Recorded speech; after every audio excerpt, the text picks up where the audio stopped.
Welcome to the bold analysis, ladies and gentlemen.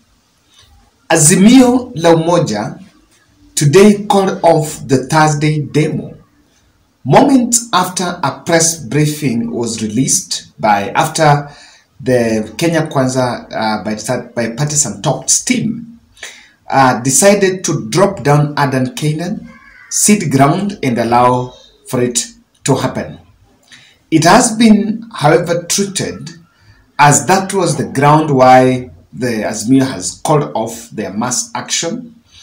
And if that was the only thing, I can tell you that William Ruto would have pulled that as early as yesterday. And even the Tuesday demo wouldn't have happened in the first place. And someone will say there was no demo. I don't think the demo is about going to the streets and it's about the street thing. To me, I think the war is being fought by every other tool around and even intelligence. The fact that police ran after Nuru Okanga and the likes for the whole day while Raila was somewhere in his private residence is something that cannot be taken lightly. Now, yesterday, do you remember that report that by the time the Nuru Okangas and the team were in the convoy, Raila was spotted at UN residence in Muthaiga, was being trailed by the police in Muthaiga, and they understood, they even got where he was, but they could not lob tear gas in that private residence. So he was in the UN, in a UN staff residence for quite some time before heading to Upper Hill for that press briefing. Now, today in the morning, a UN Secretary General Antonio Guterres arrived in the country and was received at the airport by, I understand the president is supposed to receive him, but of course due to other factors, including the diplomatic stiff, he was received by Alfred Mutua, the Foreign Affairs CS, and the Deputy Director General of the UN offices in Nairobi, Amina Mohammed. And he had been in Kenya for 2 days, after which he's going to fly to Bujumbura, that is, I think, the capital city of Burundi, on Saturday for hosting other meetings. This meeting is coming at a very critical time, where Kenya is dangling, or rather Kenya is dancing with political instability. Antonio Guterres is not a new face in our Kenyan political terrain. I remember after the last general election, I think somewhere in September, he made a private call to Raila Odinga, calling on Raila Odinga, and that was immediately after I think Ruto took over the office, calling on Raila Odinga to move on, or rather, and I think that was after the results and to pursue the legal spaces. Now, the UN is one of election arbiter. In 2007, 2008, the United Nations sent envoy Kofi Annan to be part of the mediation talks. And I remember Raila Odinga team even proposing Ramaphosa, the current South African president, but the PNU side declined, saying that he was Raila Odinga's personal friend. So in his presence here, he's coming at a time the country is really dangling at political stability.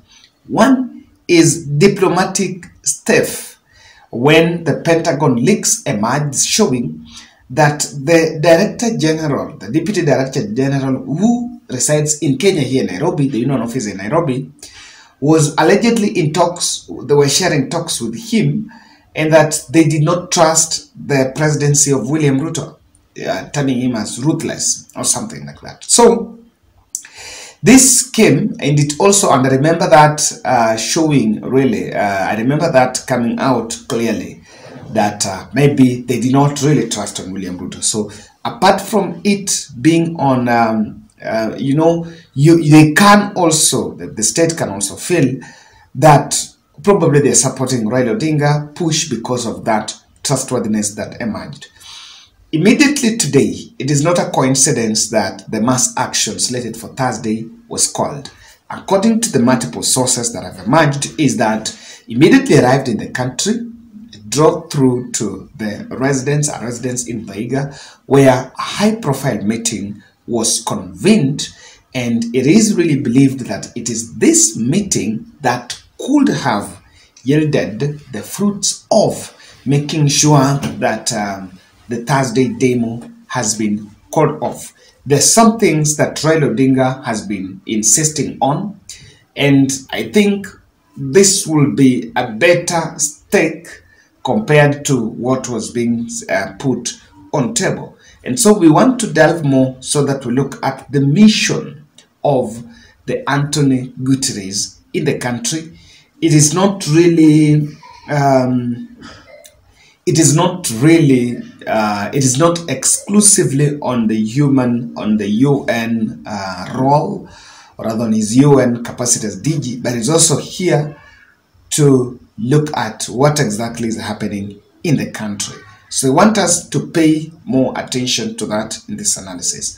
In your own talks, in your own opinion, what do you think is his mission in the country?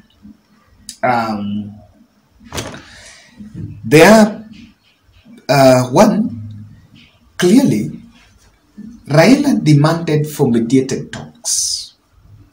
Since Ruto prescribed to parliamentary process, and the talks that are going on is where a chair is on the Azimio side, from the Azimio side Utenda Molo, and I think Muragura from the Kenya Kwanza side, the Tarakaniti member of parliament, who is also the chair of JLAC.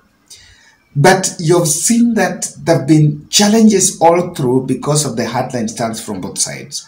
Raila Odinga said that he was he envisioned for the talks like those of the 2007-2008 that were actually mediated by Kofi Annan. You know, the talks escalated. That by then it took like 1 month. What William Ruto has been doing and talking about in these talks is one that will spiral for close to 3 months. And I believe that this could be part of what Raila Odinga presented. That in future, or rather as the engagement goes on, in case if this is going to fail, because actually I don't fear telling you, Raila, my position has not changed. The talks are designed to fail. But now the failure has to be engineered to be spontaneous, you know. The removal of Adan Kenan, if someone didn't want these talks to fail, would have been done even before. So Raila pushing for mediated talks, and I think this is part of why the UN diplomat, or rather the UN envoy in the country, is in the country. In any case, this call is going to get the ears of the president, and they're going to reach a common ground. Then probably this is one of it. Number two, the UN is also very oblivious of the humanitarian crisis in the country, the ravaging drought that is really affecting communities, and the simmering. Also, this humanitarian crisis has also affected the South Sudan. Remember, Kenya is the entry point. Kenya is the entry point for what is supposed to get to South Sudan. I just checked the tweets of the UN-Gutteres, his tweets today, and he's been tweeting, the tweets have been centered on the humanitarian crisis in South Sudan, asking the soldiers and the players and other stakeholders to allow access for the humanitarian aid for the communities that really need it. Why that? So that crisis, there's so much sensitive keen on the crisis in the Kenyan space, because it also affects the Sudan. And you remember the Sudan has already been at war. The entry point for some of this stuff is the Kenyan space. So if the Kenyan crisis escalates, it's also going to have an effect on what's happening to the South Sudan. So that's one of the reasons why they are really paying close attention to what's going on in the country. Ruto And I think Ruto could also be clearly looking at the intervention of the UN body, or rather of international diplomats, because he could be privy to information and very privy to past that Raila is also getting deeper backing on the mass action. You cannot underestimate that. And again, this might also need international intervention at one point. There is something that we need to pay attention to.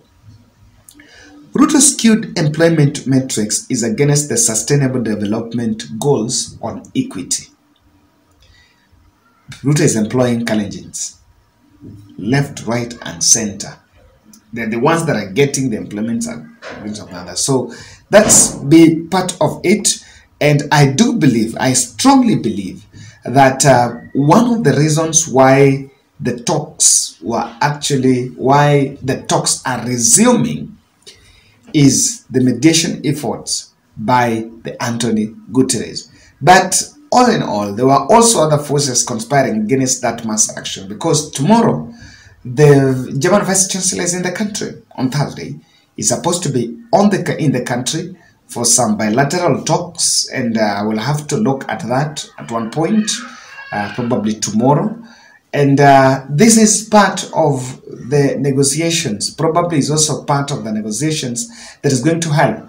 And clearly, I can tell you that William Ruto has opted for the international support to mediate on this crisis that is going on. On the other side, leave alone what's happening within the space, but you also need to, because at the end of the day, there could be that which there could be other international interests playing in the space. So, ladies and gentlemen, that's my take. I don't know what you think, but that's my brief look into that new development.